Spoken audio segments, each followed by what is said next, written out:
Good morning. This is Bill Bush for Antioch Baptist Church down in Van Cleve, Mississippi. I pray that all finds you well. Everybody having a good day. Great Mother's Day. The mothers in the church, we're glad to have mothers. I was trying to do a Mother's Day sermon, but I can't seem to get away from what the Lord has put on my heart. So I will do what God intends for me to do, and it'll bless everyone. It just is that way. I started off this week trying to get some things done and realized that I just don't have the strength for it. I have to trust in God to do things for us. Had I learned this 40 years ago, I'd be better off. Different times, different places. We're going to read from, I want to mention the prayer list. Miss Kathy said that she had a niece that had surgery. I haven't heard back from it. I'd like to pray for the sick and afflicted and the lost. One's on the prayer list, Brother Darren's children and mother, and the other two ladies. I swear I promise y'all remember your names eventually. We're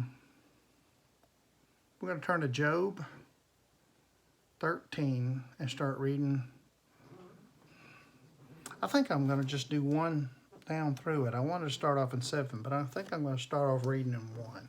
Lo, my eyes has seen all this. My ears have heard and understood it. What you know, the same I do. The same do I know also. I am not inferior to you. Let me stop and say that Job had 3 friends. Actually, there was 4 there that was just listening. And probably the writer, I guess, of this, if you would have it to be written. They said it was written about the time of Moses. May have been copied from another book. They really just don't have a know of it. But the 3 friends came there so that they could talk Job into cursing God and die. And all these things, Job didn't curse God. He did question him. He wanted to know why that the Lord had taken offense to him and what he had done and try to help him so that he could correct his life. But he never once charged God foolishly. Now, he had a discussion with him. Let me finish reading it. On number 2. What you know, the same do I know also. I am not inferior to you. They thought he was just dumb and addle because of his age, around 70 years old, and that because of all the things that happened, he was just a blithering idiot. And he was letting them know that, no, this is not the case. I haven't done anything wrong. It's the reason God I'm getting a whipping from God. And it wasn't a whipping. It was just bad things happened to the good and the bad. He allowed Satan there. And we went through the other parts a couple of Sundays ago. If it wasn't about 1, but anyway. But ye are forgers of lies. You are all physical physicians of no value, and they're no help to him at all. Oh, that you would altogether hold your peace, and it should be your wisdom. If you'd just be quiet, you'd sound smarter. Hear now my responding and hearkening to the pleading of my lips. Y'all just listen to me, and that's what he was telling them.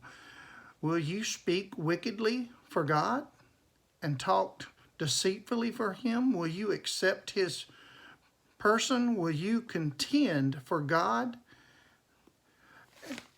And this is the meat of what I wanted to get to.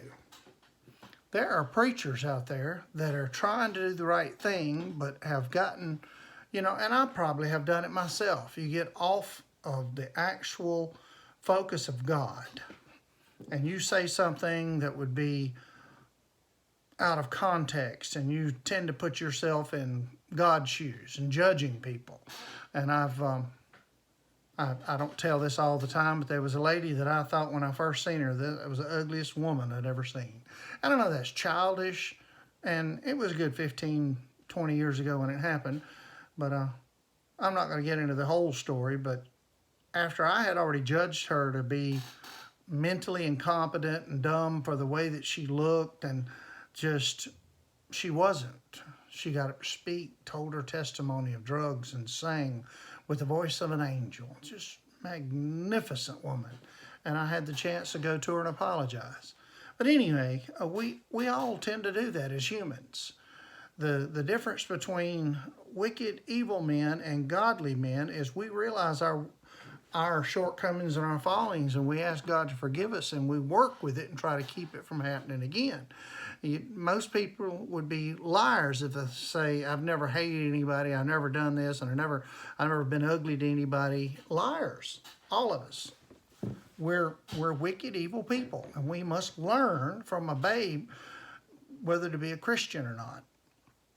And that comes to the age of accountability. You decide that you want to seek after God, and God draws you to Him, and you become saved. And once you're saved, you're still a babe in Christ, and you have to learn the different ins and outs. Now, Job worshiped God for being God. A lot of men, once they get wealth, and still worship God. Now, I've seen a few men that worship God with the reverence that they should, but they try to compare God that being I am rich, I have done what God told me to. And those that have fallen and bankruptcy and just done horrible, it's because you won't do the will of God, or you're just a wicked, evil person.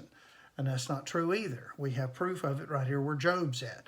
And the Lord allowed Satan to do it to prove a point, that it just happens to people constantly all the time, whether good or bad. Bad things happen and good things happen. Rain falls on the just and the unjust. This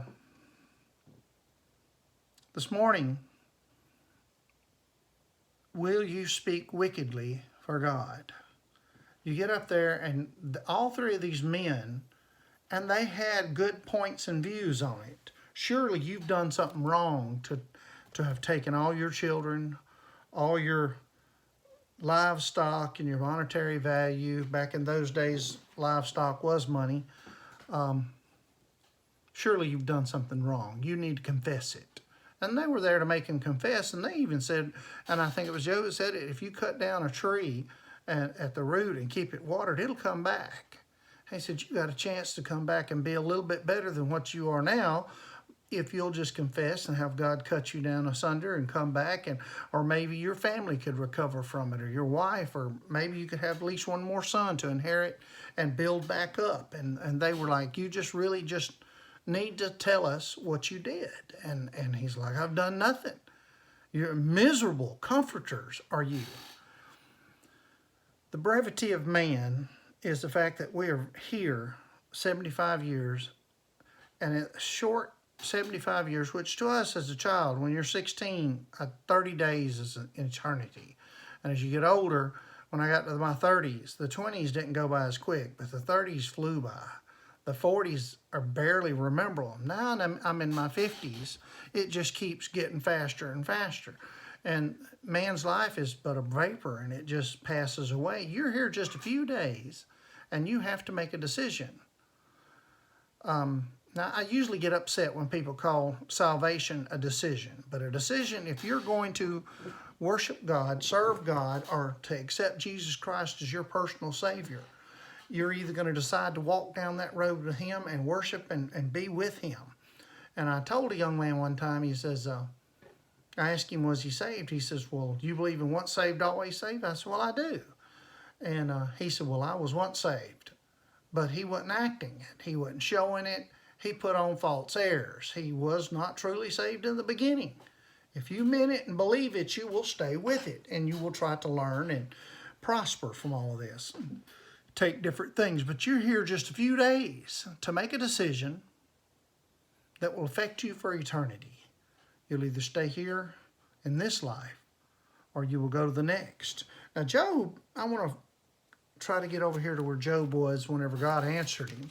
And he was trying to ask God, why did he, why would he do this to him and that? And see if I can find, here it is, Job 38:4. Where wast thou when I laid the foundations of the earth? Declare, if thou hast utter understanding. Or who hath laid the measures thereof, if thou knowest? Or who has stretched the lines upon it? Whereupon the foundations thereof fastener? Who has laid the cornerstone thereof? When the morning star has sang together, and all of the songs of God shouted for joy.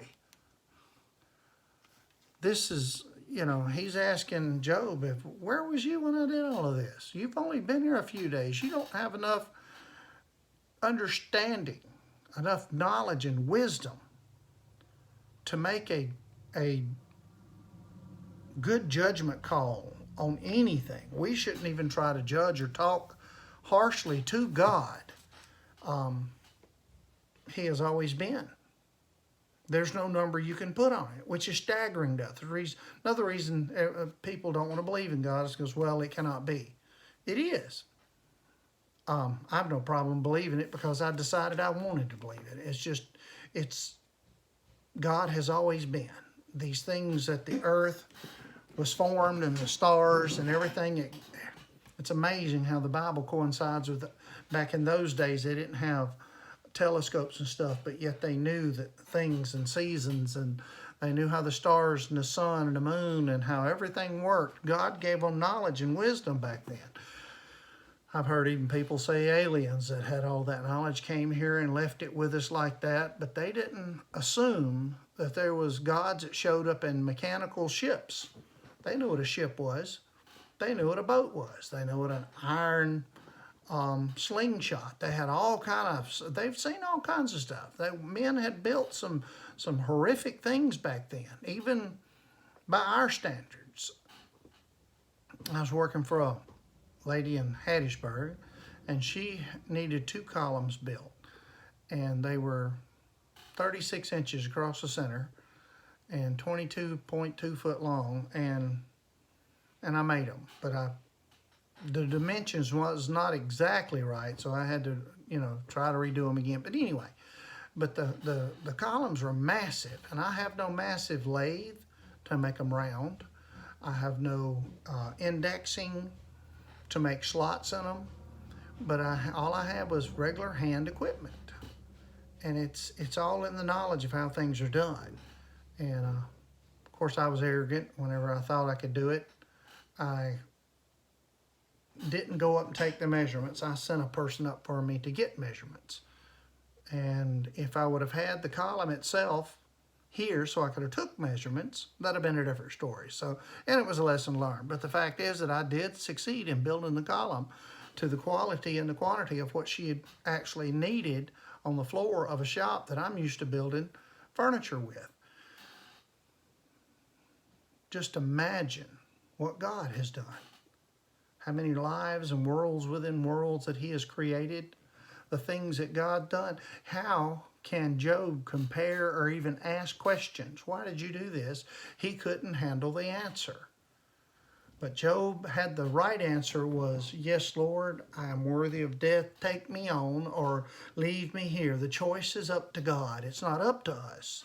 I've seen doctors or heard of doctors that were trying to operate on somebody and they claim all the credit for it. Well, I've done this and I've done that and you did the other.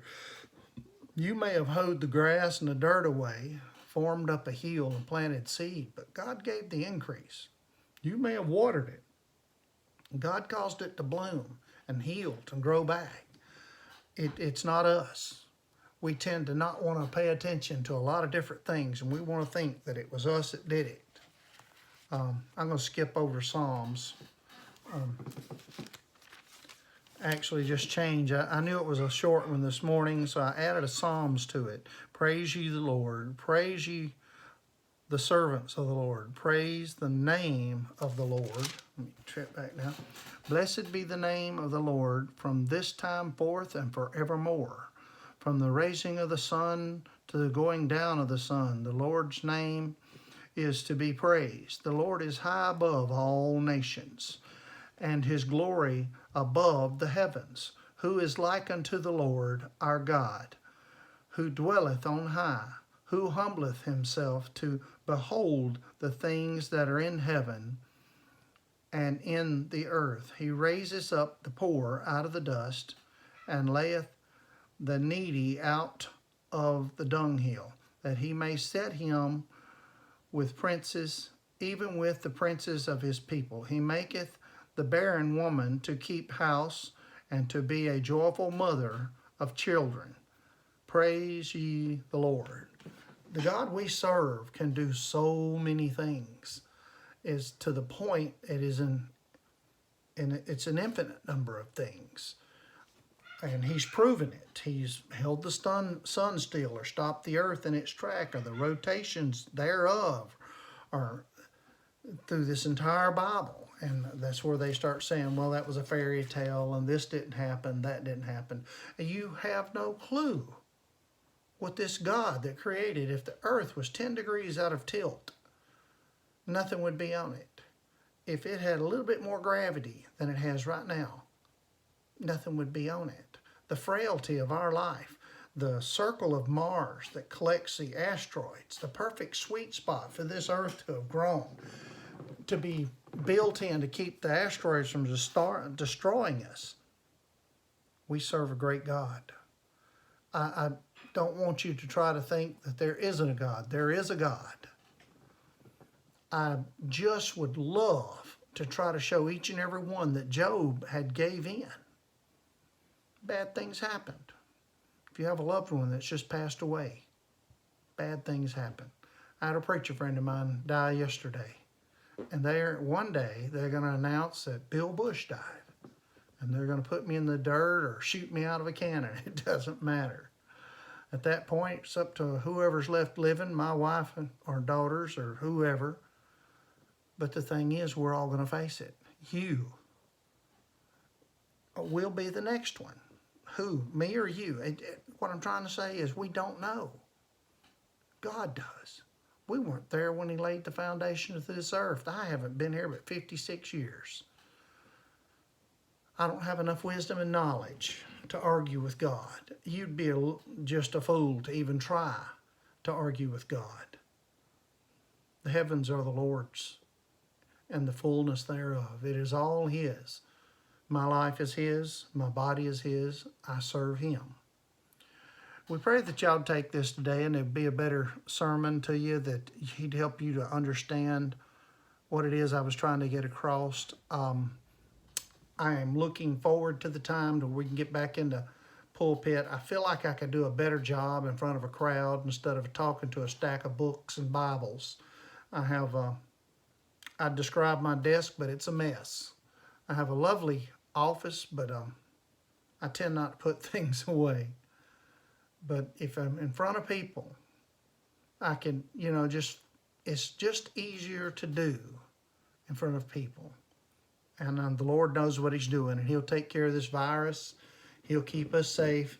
The United States may fall and crash, but the house of God will always be. The gates of hell will not prevail against it until the great day of the Lord comes and he calls us home. And the great falling away is calling us home, is what it's talking about. And I'm looking forward to that day, and it may be tomorrow.